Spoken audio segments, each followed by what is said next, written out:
The ballroom shimmered with fairy lights strung across the vaulted ceiling, crystal chandeliers catching every sparkle of laughter. My sister Rachel stood at the center of it all during the rehearsal, her white rehearsal dress clinging like she already owned the world. Her lips curled into a smirk when her eyes found me lingering in the back row. Before we begin, drop a comment and tell us where you're from and which city you're watching our videos from. And after watching the whole video, don't forget to tell us what you would do in this situation. Be honest. Tell me in the comments below. We read every comment. Let's begin. Don't seat her near the front, Rachel announced, loud enough for everyone to hear. She doesn't belong there. A ripple of laughter broke out from the bridesmaids, a cruel symphony disguised as giggles. Some of the groomsmen chuckled too, their eyes flicking over me like I was an uninvited guest who'd wandered in. I felt the sting immediately, like ice water poured down my spine. I lowered my eyes, staring at the floor so no one could see the heat rising in my face. The humiliation pressed down harder than the chandelier light above. I swallowed the lump in my throat, telling myself I'd survived worse. But in that moment, it felt like the ground itself wanted to open and swallow me whole. "Come on, Rach, don't be harsh," one of the bridesmaids muttered weakly. But the damage was done. Rachel waved her off like I was nothing more than background noise at her grand rehearsal. And then, just when I thought I could sink no further, a hand landed firmly on my shoulder. Strong, steady, deliberate. I froze. A hush spread through the ballroom like someone had cut the music mid-song. I turned my head slightly, and standing beside me was him. Alexander Pierce, the billionaire nobody expected to show up at a wedding rehearsal like this. His tailored navy suit looked carved to perfection, his presence slicing through the sneers and laughter like a blade. His voice dropped low, yet carried across every corner of the room. "Tell them who you really are now." Every eye was on me. Every laugh died mid-breath. My pulse hammered against my ribs, my throat tightening, my heart caught between dread and a fire I hadn't let burn in years. Rachel's face twisted, the smirk gone, her perfect rehearsed confidence slipping like a mask that cracked too soon. And for the first time in a long time, I lifted my chin. The silence in the ballroom stretched tight, like a rope ready to snap. All eyes stayed locked on me, waiting, daring me to speak. Rachel's smug confidence faltered, her smile twitching as if she suddenly realized she'd lit a fire she couldn't control. Alexander's hand didn't move from my shoulder. His grip wasn't forceful, but grounding, solid, a reminder that I didn't have to shrink anymore. Rachel recovered quickly, tossing her curls back with a laugh that tried too hard. "Oh, come on. Are we really doing this? She's just Emily, my sister, who's always lurking in the background. Don't make her out to be someone important." The word lurking stabbed sharper than any knife. Some of the guests chuckled nervously, not sure if they should laugh or stay quiet.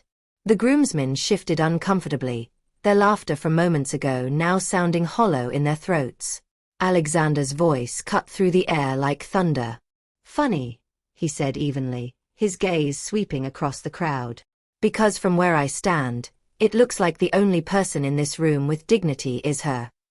A murmur rippled through the rehearsal space. My head snapped toward him, my lips parting in disbelief. No one, absolutely no one, had ever stood up for me like that in front of Rachel. Rachel's fiancé, Mark, finally spoke, his brow furrowed. "Look, I don't know what this is about, but maybe we should stick to the rehearsal." "We don't need to sit down," Alexander interrupted, his tone so calm it was terrifying. Mark froze, sinking back into his chair like a scolded child. I felt dozens of eyes drilling into me, some curious, some judgmental, some wide with confusion. My throat went dry. "Emily," Alexander said softly, "for me alone this time. They don't get to define you. You tell them. Or I will." My chest tightened. My instinct screamed to stay quiet, to fade back into the shadows like always. But something in his eyes, sharp, unrelenting, yet patient, ignited a spark inside me. I took a slow breath and stepped forward, the click of my heels echoing louder than the murmurs. My voice trembled at first, but I forced strength into each word. You've all spent years treating me like I'm nothing, I began, my eyes flicking over Rachel, the bridesmaids, the cousins who had always whispered behind my back. But maybe that's because you never bothered to see me for who I really am. Rachel scoffed. And who exactly are you, Emily? You work in some dusty office, you wear second-hand dresses, and you show up where you're barely wanted. Don't act like you're suddenly somebody.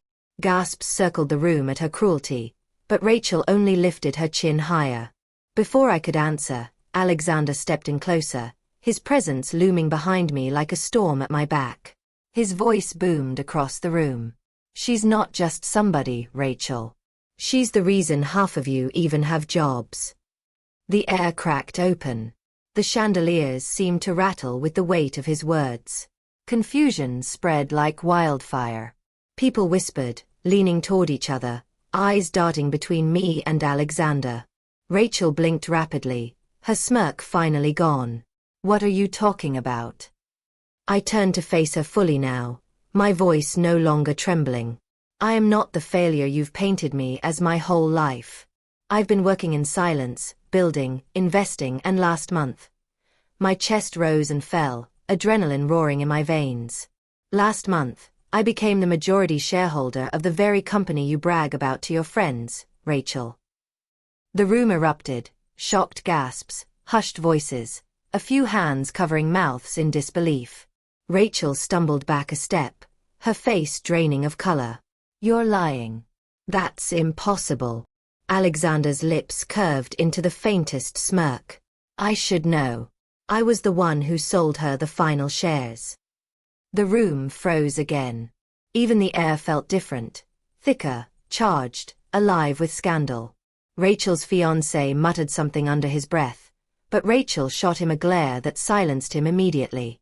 I let the silence hang, letting every single person absorb what they had just heard. For the first time in years, I didn't lower my eyes. I didn't shrink. I met Rachel's stunned gaze, my voice steady, sharp as glass. So the next time you tell people where I belong, remember this. While you were busy tearing me down, I was busy climbing higher than you ever imagined. The gasps turned into murmurs of approval. A few guests nodded slowly, their eyes darting between me and Alexander like they were seeing us both for the first time. Rachel's face twisted, fury replacing shock. You think this changes anything? This is my wedding. You'll never be more than a shadow standing in the back. Alexander leaned closer to me, his hand brushing mine in the smallest, most grounding gesture. His voice was low, but it carried to every corner of the ballroom. Emily, you don't need to stand in the back anymore. Let's show them where you truly belong. Every heart in the room seemed to pound louder, waiting for my next move.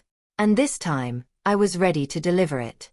The room buzzed with disbelief, conversations clashing like 1,000 whispers colliding at once. Rachel's perfect posture broke, her nails digging into the lace of her dress as her voice finally cracked through the noise. You don't get to walk in here and hijack my moment, she spat, her eyes wild, darting between me and Alexander like she was trying to find a hole in the truth. This rehearsal is about me, not you. So quit pretending you matter. Alexander's jaw tightened, but he didn't speak. He didn't have to. His silence was louder than thunder, daring me to answer for myself. For the first time in my life, I didn't shrink under Rachel's fire. I stepped forward, the heels of my shoes clicking hard against the ballroom floor. Dozens of guests leaned closer, some whispering my name like they were suddenly learning who I was for the very first time. I locked my eyes on Rachel, steady and unblinking. You're right. This is your rehearsal, and I didn't come here to steal your spotlight. I paused, letting the tension coil tighter before I struck. But you stole mine a long time ago. You've been smirking, mocking, and tearing me down at every turn because you thought I'd never rise high enough to fight back. Gasps spread across the room. A bridesmaid shifted awkwardly, her hand falling from Rachel's arm as though she wanted no part in this anymore. Rachel laughed sharply, but it was thin, brittle. You think money makes you better than me? That's all this is, money. Without it, You're still the same pathetic girl standing in my shadow. I straightened, heat surging through my chest, but my voice remained calm, deadly calm. Money didn't change me. Silence did. Every cruel word you threw at me became fuel. Every door you slammed shut, I pried open myself. While you were busy playing perfect daughter, I was out there building something real, something no one, not even you, can take away. A hush fell over the crowd again. This time, no one laughed. Not even the cousins who used to whisper about me behind napkins at dinner. They stared at me like they were seeing someone they'd never met before. Alexander finally stepped forward, his presence shadowing Rachel as much as it shielded me. His eyes locked on her, cold, unreadable. You've embarrassed your own sister in front of your family, your fiancé, and your guests. That alone shows who doesn't belong here. Rachel's lips parted, but no words came out. Her fiancé, Mark, stood abruptly, his face red. All right, enough. This is ridiculous. Emily, billionaire or not, this isn't the time or place. You're making a scene. I turned to him slowly, my voice sharp as glass. She made a scene when she told your ushers not to seat me near the front. She made a scene when she decided my worth could be mocked publicly. I'm just finishing it. The crowd shifted. Some nodded, others exchanged uneasy glances. But the tide was turning. I could feel it. Rachel's hands trembled at her sides, her smirk gone, her armor cracked. You'll regret this, she whispered harshly, her voice so low it was almost swallowed by the music humming faintly in the background. I tilted my head. I already regret every year I let you step on me without fighting back. Her eyes flashed with fury, but Alexander stepped closer, his voice ablaze in the quiet. She won't be stepping on you anymore. Not now. Not ever. It was then that Rachel snapped. Her hand shot out, grabbing a champagne glass from the nearest table. She didn't throw it, but she slammed it down hard enough that it cracked, liquid splashing across the linen. Gasps rang out. Her fiancé grabbed her wrist before she went further, muttering under his breath for her to calm down. The sight of Rachel unraveling, the golden bride-to-be cracking in front of her guests, wasn't sweet to me. It wasn't satisfying the way I thought it might be. It was tragic. Still, I didn't flinch. I turned to the guests, my voice carrying across the hushed room. I never asked for this moment. I didn't come here to outshine my sister. But maybe it's time you all stop pretending that cruelty disguised as humor is acceptable. Maybe it's time you stop letting laughter cover for cruelty. Silence followed.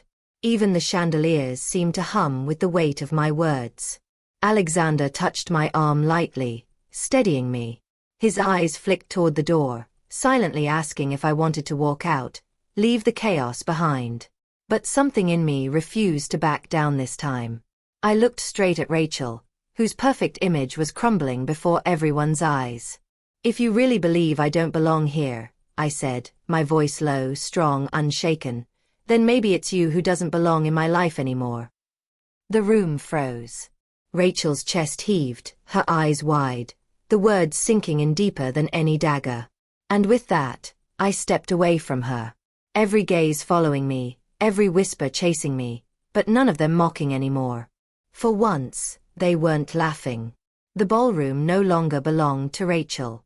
The whispers circling through the guests weren't about her dress, her flowers, or her big day. They were about me. My name slipped from lips in disbelief, shock, even admiration. Rachel's chest rose and fell like she was suffocating, her perfect world crumbling in real time. Her bridesmaids kept their distance now, their faces pale with unease. The groomsmen avoided her eyes, suddenly unsure if standing beside her was worth it. You can't do this, Rachel snapped, her voice high and brittle. You can't come in here and ruin everything. This is my moment. Alexander's eyes sharpened, his tone colder than I'd ever heard it. No, Rachel. You ruined it the second you decided to humiliate your sister in front of everyone. Actions have consequences. You just never thought yours would catch up. The guests shifted uncomfortably, some nodding, others whispering behind their hands. Rachel's fiancé, Mark, looked at her with a mix of embarrassment and disappointment. His jaw clenched, his grip on her wrist tight as he muttered, "Enough, Rachel. You're embarrassing yourself." She ripped her arm away. "Embarrassing myself? She's the one making a fool out of everyone. She thinks money makes her untouchable." "Stop." My voice cut clean through hers. I didn't raise it, but the command in it silenced her instantly. "This isn't about money. This is about respect, something you never gave me." I stepped closer, so there was no air left between us. Every eye stayed glued to the scene, no one daring to interrupt. "You've spent your whole life tearing me down, Rachel. But here's the truth. You only ever felt big because you thought I was small. The moment I stopped lowering my head, you had nothing left."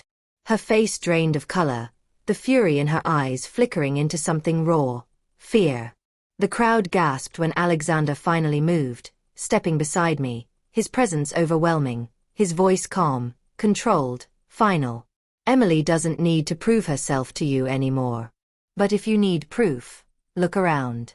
This entire room just watched you try to destroy her and fail." Rachel's lips trembled. For the first time, her power slipped completely away. I turned slowly, addressing the guests. "I don't want your pity. I don't need anyone's approval. But I won't let cruelty pass as entertainment anymore. Not from her. Not from anyone." The words echoed, heavy, undeniable. Some people lowered their heads in shame. Others nodded firmly. I could feel the balance shifting. Rachel, no longer the admired bride, but the exposed bully. Mark spoke again, his voice sharp now. "Rachel, if this is who you are, humiliating your own sister, lashing out at everyone, maybe I should reconsider walking down that aisle." Gasps erupted.